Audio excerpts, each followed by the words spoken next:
औज़ुबिल्लाहिमिनश्शैतानिर्रजीम बिस्मिल्लाहिर्रहमानिर्रहीम। अस्सलाम वालेकुम मेरे प्यारे बुजुर्गों, दोस्तों। आज दिन है शनिचर की और जनवरी की 27 तारीख 2024।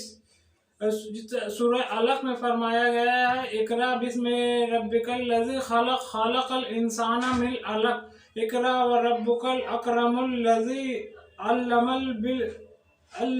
अल्लमल बिल कलम।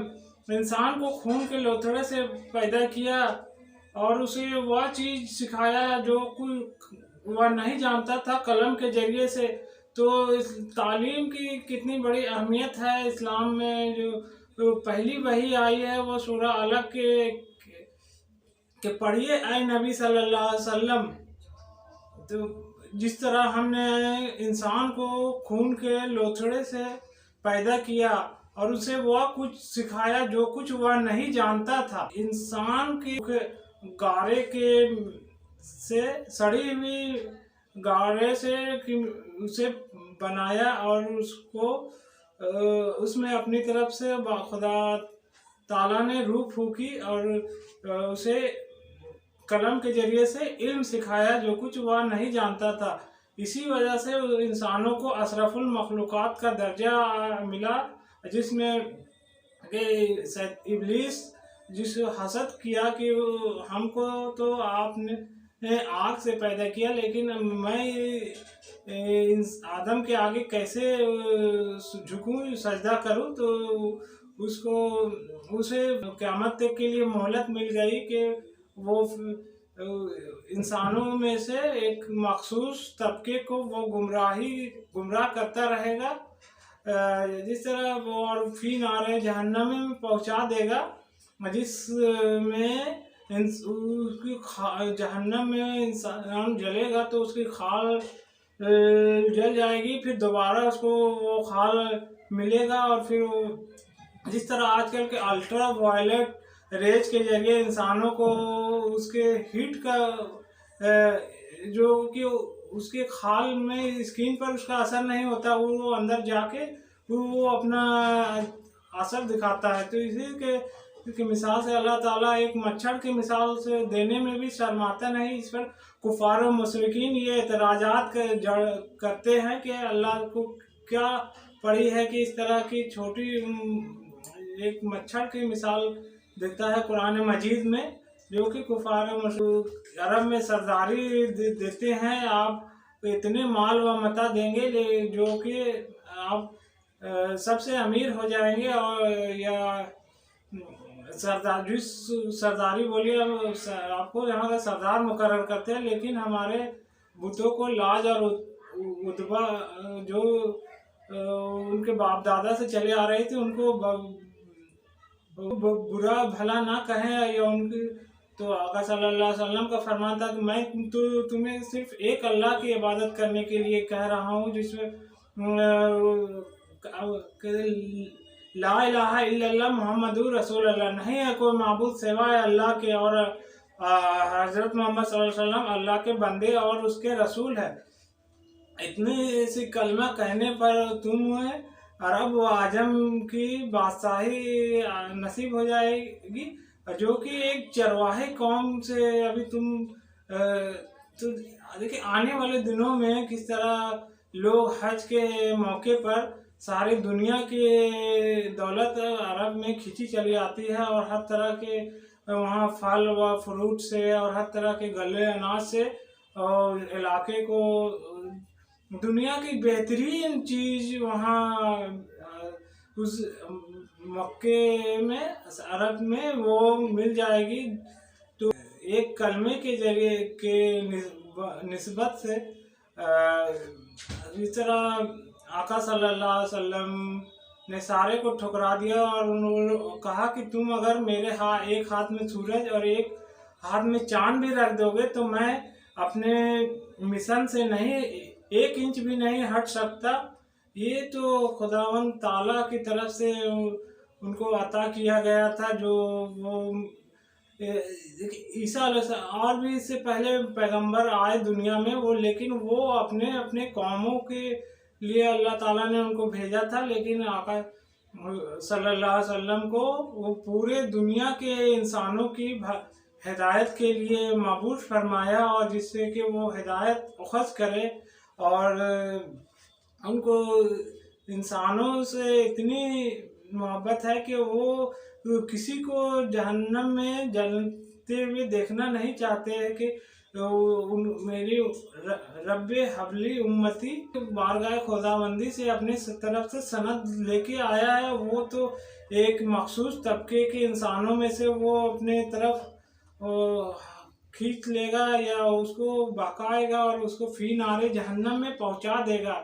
सूरह मारिज में आप और सूरह नूह में दोनों की सूरतों की में मुमासलत पाई जाती है। जिस तरह कह दीजिए कि इंसान को एक बूंद से पैदा किया गया, मांगने वाले ने अजाब मांगा, वह अजाब जो जरूर वाक़ई होने वाला है, काफिरों के लिए है, कोई उसे दफा करने वाला नहीं, उस खुदा की तरफ से है जो उरूज के जीनों का मालिक है। मलाइका और रूह के वजूद चढ़कर जाते हैं सीढ़ियों से एक ऐसे दिन में जिसकी मकदार 50,000 साल है। ये आयत मुसब्बाहत में सब्र कीजिए, और सब्र भी ऐसा जिसमें शिकायत का नाम ना हो। कुफार मुशरिकीन इस आयत इस दिन को बाज एतकादी नफ़ी के वक़ू से बई समझ रहे हैं, और हम इस आइंस्टीन ने बताया कि जैसे ट्रेन में सफ़र करते हैं और जैसे रांची हुआ और गया और पटना, वो एक नज़र में वो एक समय में देख सकते, भले वहाँ पहुँचने में उसको जोर देरी लगे। इसे खुदावंद ताला की नज़र में तो सब कुछ एक अर्ज वाहिद के तरह वो सारे का जायजा ले रहा है, तो वो उसके लिए कुछ भी बईद अकल नहीं समझी जा सकती। तो इन थोड़ा पैदा किया गया, जब उस पर मुसीबत आती है तो घबरा जाता है, और जब उसे खुशहाली नसीब होती है तो बुख्ल करने लगता है। मगर वह लोग इस ऐप से बचे हुए, यानी मोमिन नमाजी जो अपने नमाज पर बराबर तवज्जो रखते हैं, जिनके मालों में सैल और महरूम का एक मुकर्रर हक है, जो रोजे जजा को बरहक मानते हैं, जो अपने रब के अजाब से डरते हैं, क्योंकि उनके रब का अजाब ऐसी चीज़ नहीं जिससे कोई बेखौफ हो।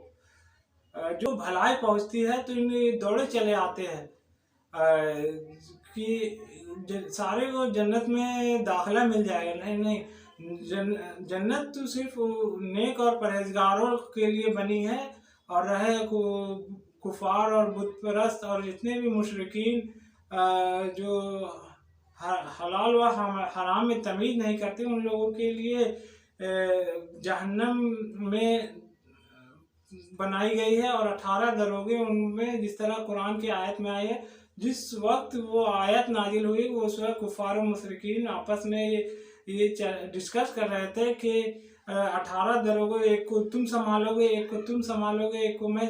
तो इस तरह वो दुनियावी में इसे समझते हैं, लेकिन अल्लाह ताला उन लोगों को मतलब फरिश्तों का एक इतनी उनमें ताकत और ये सलाहियत दे देगी कि वो इंसानों को के लिए इंसानों के सलाहियत से उनका मुआवजा नहीं किया जा सकता है उनकी ताकत से। तो जिस तरह एक आदम नूह अलैहिस्सलाम की कौम को तबाह किया गया, फिर तो अभी मौजूदा हालात में हम एक इस्लाम तो दीन इस्लाम तो इंसानों के लिए बहुत आसानी का दीन, हर समझने वालों के लिए बहुत आसान लफ्ज़ों में कुरान मजीद नाजिल हुआ है, जो कि सबसे आसान है। जो भी सिराते मुस्तकीम के रास्ते पर चलना चाहता है उन लोगों के लिए कोई जो एक गैर अरबी दां है, इधर साउथ एशिया में इस तरह का कल्चर है कि वो सिर्फ वो सवाब के लिए पढ़ते हैं। मुफ्ती और उलमा कराम की नसीहत करते हैं कि इसको पढ़ोगे तो गुमराह हो जाओगे। तो और ये इस तरह समंदर है कि इसमें से हिदायत नहीं ले सकते। तो इस तरह वो अवामुन नास को एक बहुत बड़े नेमत से महरूम कर देते हैं, और इसलिए कि अवामुन नास की जहन तो खाली सफ़ेद स्लेट की तरह होती है, उसे जिधर हाके दिया जाता है जानवरों को, जिस तरह हाक देते हैं वो उधर दौड़े चली जाती है। तो इंसानों में इस रोम व ईरान के आका सल्लल्लाहु अलैहि वसल्लम के दौर में किस्सा लाके वहाँ पर लोगों को बंटवा दिया जाता था या सुनवा दिया जाता था कि वो कुरान से संजीदा ना हो, और उसकी जगह उन लोगों को इस तरह के गाने और बहुत तरह के जो तमाशा लगा देते कि उसमें मशगूल हो जाए। और ये हिदायत के खुतबे में आका सल्लल्लाहु अलैहि वसल्लम मेंबर पर तशरीफ़ फरमा थे, और बाहर से कोई बुखारी और तिरमिजी शरीफ की हदीस है, अबू हुरैरा रज़ियल्लाहु अन्हु के रावी है कि आका सल्लल्लाहु अलैहि वसल्लम मेंबर पर तशरीफ़ फरमा थे और जिब्राईल अलैहिस्सलाम आए हुक्म खुदाबंदी, और उनको सब कदर के बारे में बता रहे हैं कि कब वो कुरान नाजिल हुई जिसमें इबादत करे, और क़यामत के बारे में वो कब नाजिल होगी। उसमें आप सहाबा कराम रज़ियल्लाहु ताला अन्हु आपस में ही झगड़ने लगे। इसके वजह से जिब्राईल अलैहिस्सलाम को खुदावंद ताला के हुक्म से वो वापस चले गए, और वो चीज़ बादशाह राज में रखा गया कि क़यामत तक के लिए। तो ये देखिए, शैतान तो इंसानों को वो बारगाह खुदाबंदी से सनद लेके आया है कि वो इंसानों को गुमराह करेगा। इन्हीं बातों के साथ मैं अपनी गुफ्तगू को अंजाम देता हूँ। वाह खुदा वाना अल्हम्दुलिल्लाह।